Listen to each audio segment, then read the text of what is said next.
যখন আমি ছোট ছিলাম তখন শিখেছিলাম পরিশ্রম করলে এমনিতেই টাকা চলে আসবে।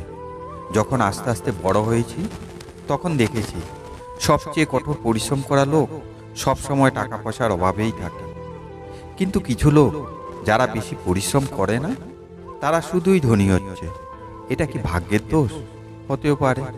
আসল ঘটনা হলো এটা, ধনী পরিশ্রম দিয়ে নয়, বুদ্ধি দিয়ে তৈরি হয়। জীবনে কখনোই সুযোগ আসতে চায় না, কিন্তু চোখের সামনে দিয়েই চুপচাপ চলে যায়। কেন এমনটা হয়? কারণ কি, আমাদের চোখ শুধু দেখার জন্যই শিক্ষা পায়, অনুভব করার জন্য নয়। এই জন্যই বেশিরভাগ লোক জীবনভর শুধু ওই সুযোগ খুঁজতে থাকে, কিন্তু কখনো সুযোগ খুঁজে পায় না। আমাকে রিচ ড্যাড বলল, যদি সুযোগ খুঁজতে চাও তো চোখ বন্ধ করো এবং বুদ্ধি খোলো। কিন্তু তখন এই কথার কিছুই বুঝতে পারিনি। কিন্তু আজ লোক আমাকে যে ভাগ্যশালী বলে, আমি জানি এটা ভাগ্য নয়, এটা হলো কিভাবে ভাবছি তার উপর নির্ভর করে। আমাদের সমাজ আমাদের শেখায় চাকরি খোঁজো, পরিশ্রম করো আর জীবনে সামনের দিকে এগিয়ে যাও। কিন্তু যে লোক খুব দ্রুত এগিয়ে যায় সে সুযোগ খোঁজে না, সুযোগ তৈরি করে। যখন সব লোক ভয়ে ভয়ে বেঁচে থাকে আর বলে এখন মার্কেট খারাপ, এখন কিছু করো না, তখনই আসল খিলাড়ি নিজের চাল চালা শুরু করে। এটাই পার্থক্য হয় সাধারণ মানুষ আর ধনী মানুষের মধ্যে। সাধারণ মানুষ সুযোগকে তখনই দেখতে পায় যখন সুযোগ চলে যায়। ধনী মানুষ সেই সুযোগ তখনই কাজে খাটায় যখন সাধারণ মানুষ তা দেখতে পায় না। যদি তুমি আজ জীবনকে বদলাতে চাও তাহলে প্রথমে তোমার চোখ বন্ধ করো আর নিজেকে জিজ্ঞেস করো, আমি কি কোনো সুযোগ দেখতে পাচ্ছি নাকি ভয়ের মধ্যে বেঁচে আছি? মনে রেখো, সুযোগ কখনোই তুমি দেখতে পাবে না। সুযোগ তৈরি করতে হলে ভাবতে হবে। যখন মস্তিষ্ক তা দেখতে পায় তখন থেকেই ধনী হওয়া শুরু হয়।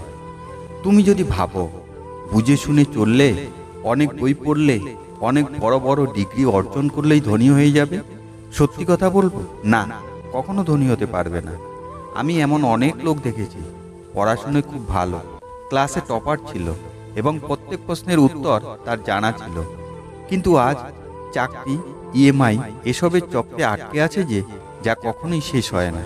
আবার অন্যদিকে যারা পড়াশোনায় ভালো ছিল না, আজ তারা বড় বড় ব্যবসা এবং কোম্পানি চালাচ্ছে, বিনিয়োগ করছে আর আর্থিক স্বাধীনতা সত্যিকারের অর্থ বুঝতে পেরেছে। কারণ কারণ কি, স্মার্ট হওয়া আর আর্থিকভাবে স্মার্ট হওয়ার মধ্যে অনেক পার্থক্য। আর্থিকভাবে স্মার্ট হওয়া মানুষ সুযোগ তৈরি করে। স্কুল আমাদের শেখায় কিভাবে চাকরি করতে হবে, কিন্তু ফাইন্যান্সিয়াল স্কুল শেখায় কিভাবে কোম্পানি তৈরি করতে হয়। স্কুল বলে কখনো ভুল করো না, কিন্তু জীবন বলে ভুল থেকে শেখো। আবার রিচ ড্যাড সবসময় বলতো, ডিগ্রি তোমাকে চাকরি দিতে পারে, কিন্তু ফাইন্যান্সিয়াল জ্ঞান তোমাকে স্বাধীনতা দেয়। এই কথা আমার মাথায় ঢুকে গেল। আমি শিখেছি আমার জীবনে যদি সত্যিই কোনো পরিবর্তন আনতে হবে, আমাকে শুধু স্মার্ট হলে হবে না, পয়সার ভাষাও শিখতে হবে। পয়সা কিভাবে কাজ করে, কিভাবে পয়সা উপার্জন করতে হয়, কিভাবে সঠিক জায়গায় পয়সা বিনিয়োগ করতে হয়, এগুলো স্কুল শেখায় না, এগুলো শেখায় আমাদের জীবন। একজন সহজ সরল ভালো মানুষ একজন ভালো চাকরিজীবী হতে পারে, কিন্তু ফাইন্যান্সিয়ালি স্মার্ট হলো চাকরি দেওয়া লোক হয়। যদি তুমি ভাবো আমি লেখাপড়া জানা একজন শিক্ষিত মানুষ, তাহলে আর্থিক অনটনে ফেঁসে আছো কেন? তাহলে তোমার স্মার্ট হওয়ার থেকে ফাইন্যান্সিয়ালি স্মার্ট হওয়া খুবই প্রয়োজন। এখন প্রশ্ন উঠতে পারে, ফাইন্যান্সিয়াল জ্ঞানই যথেষ্ট? সোশ্যাল মিডিয়া, ইউটিউবে ফাইন্যান্সিয়াল জ্ঞান অর্জন করা যথেষ্ট? না, এমনটা হতে পারে না। জানা আর বাস্তব অভিজ্ঞতার মধ্যে ততটাই পার্থক্য যতটা পড়া ও প্র্যাকটিক্যালের মধ্যে পার্থক্য। আর সকলের কাছেই মোবাইল, ইন্টারনেট আর সব কিছুই জানে, কিন্তু জানা থেকে বাস্তবে প্রয়োগ করে কিছু করা লোক অনেক কম আছে। আমার মনে আছে প্রথমবার আমি একটা সম্পত্তি দেখেছি, লোক বলতে শুরু করলো এই জায়গা বেকার, ফালতু, কেউ কিনতে চায় না।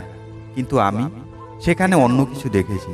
আমি দেখেছি স্কুল তৈরি করার লাভ, ভাড়া দেওয়ার জন্য ফ্ল্যাট, আর এমন আর্থিক লাভ যা আমাকে ভবিষ্যতে আর্থিক স্বাধীনতা দেবে। ওই জায়গায় অনেকেই দেখেছে, আমিও দেখেছি। আমি আমার কল্পনার সাহায্যে ওই জায়গায় একটা সুযোগ তৈরি করে ফেলেছি।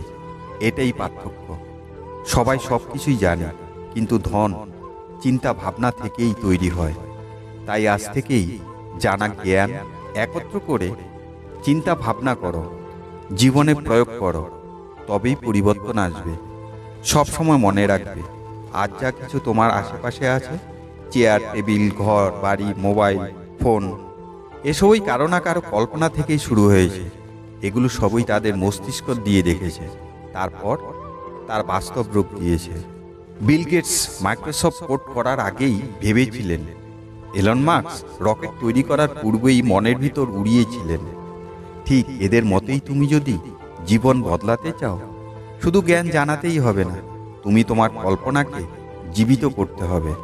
তুমি তোমার ভয়কে জয় করে উপরে উঠতে হবে, যা এখনো কেউ দেখেনি। কিন্তু জ্ঞান তো সবার মধ্যেই থাকে, কিন্তু সঠিক ভাবনা তারই থাকে যার নিজের ওপর বিশ্বাস আছে। যখন কল্পনা বাস্তবের সঙ্গে সংঘর্ষ করে, তখন থেকেই শুরু হয় ধনী হওয়ার প্রকৃত কাহিনী। আর আমি তোমাকে আরেকটা সত্যি শেয়ার করতে চাই। সেগুলো পয়সা নয় যেগুলো তোমার ব্যাংক অ্যাকাউন্টে জমা আছে। পয়সা হলো সেগুলো যা তুমি বাস্তবে প্রয়োগ করো। অনেক লোক ভাবতে থাকে চাকরি প্রমোশন নিয়ে 15-20 বছর সে ধনী হয়ে যাবে, কিন্তু এটা বোঝে না যে চাকরি শুধুমাত্র জীবনের সুরক্ষা দেয়, ধনী হওয়ার পথ দেখায় না। সত্য এটা যে দুনিয়ার ধনী ব্যক্তি চাকরির পয়সা দিয়ে ধনী হয় না, ব্যবসা করেই ধনী হয়। একদিন আমার রিচ আমাকে জিজ্ঞাসা করলো, তুমি কিছুই করতে পারছো না, এই লোক পয়সা কিভাবে উপার্জন করে? আমি বললাম, ব্যবসা করে। ড্যাড হেসে বলল, ব্যবসা থেকে নয়, ব্যবসার ডিল থেকে তারা পয়সা উপার্জন করে। ওই দিন আমার চোখ খুলে গেল। আমি সেদিন থেকে বুঝলাম, বড় লোক ডিলের মাধ্যমে প্রচুর পয়সা উপার্জন করে। কেউ সম্পত্তি ক্রয় করে, কেউ জমি ক্রয় করে, কেউ বা কোম্পানি ক্রয় করে, আবার কেউ অন্য আইডিয়ায় পয়সা বিনিয়োগের করে। তারা এটাই করেছে, সঠিক সময়ে সঠিক সিদ্ধান্ত নিয়েছে। মাত্র একটা ছোট্ট ডিল কারো কারো কাছে খুবই সামান্য হতে পারে, আবার কারো কারো কাছে জীবন বদলানোর বড় সুযোগ হতে পারে।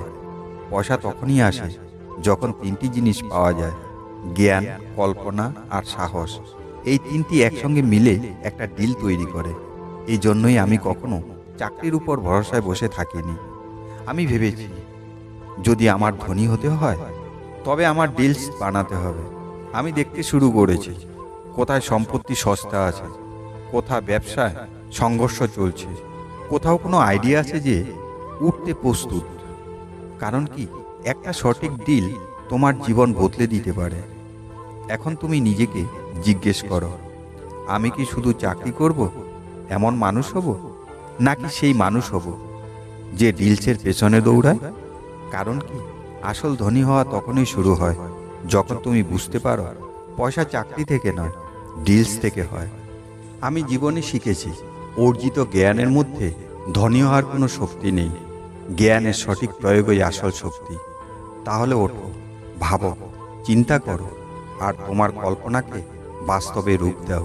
এটাই হলো প্রকৃত ধনী হওয়া প্রথম পদক্ষেপ। একবার আমি একটা সম্পত্তির ডিল করার জন্য কাজ করছি। কিছু লোক বলল, ওই এলাকা ডুবে গেছে, ওখানে কেউ ইনভেস্ট করবে না। কিন্তু আমি শুনতে পেয়েছি সরকার ওখানে নতুন রাস্তা ও কলেজ তৈরি করবে। এ খবর কোনো কাগজে ছাপানো হয়নি, এটা ছিল সরকারের ভেতরের প্ল্যান। আর আমি সঠিক সময়ে সঠিক সিদ্ধান্ত নিয়েছি।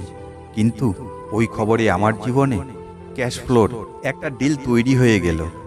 সেই দিন থেকেই আমি বুঝেছি, দুনিয়ার সকল লোকের কাছেই কিছু না কিছু জ্ঞান থাকে, কিন্তু ধনী সেই হয় যে বুঝতে পারে এবং কাজ শুরু করে। এখনকার সময় এটা আরও বেশি সহজ হয়েছে। কিছু সোশ্যাল মিডিয়া, ইউটিউব এ নিয়ে অনেক কথাই বলে, কিন্তু সত্য এটা যে জ্ঞানের ভেতরে সেই মানুষটাই সঠিক জায়গায় পৌঁছাতে পারে, যে সঠিক প্রশ্ন জিজ্ঞেস করে। আমার রিচ ড্যাড বলে, জ্ঞান হলো গুলি এবং মস্তিষ্ক হলো বন্দুক। যদি তোমার স্টিগার চাপার সাহস না থাকে, তবে গুলি ও বন্দুকের কোনো মূল্য থাকে না। এর অর্থ এই নয় যে তোমার সব কিছুই জানতে হবে। এর অর্থ এই যে যখনই তুমি ছোট কিছু সম্পর্কে জানবে, তখন ভাবো এর মধ্যে কোনো সুযোগ লুকিয়ে আছে কিনা। মনে রাখবে, সবাই সব কিছু জানে, কিন্তু ওই খবর যখনই কোনো বুদ্ধিমান মানুষের কাছে যায়, তখন সেই খবর সাধারণ ব্যক্তিকে অসাধারণ তৈরি করে। এখন প্রশ্ন হতে পারে, সবাই তো সব কিছু জানে, তবে কেন কিছু লোক পেছনেই পড়ে থাকে? কারণ আসল বাধা বাইরে থেকে আসে না, বাধা আসে আমাদের ভেতর থেকেই। তাহলে বন্ধু, ধনী হতে হলে জ্ঞানের সাথে তেজ, বুদ্ধি ও সাহস থাকতে হবে, যে কোনো পরিস্থিতিতে ঝাঁপিয়ে পড়ার জন্য।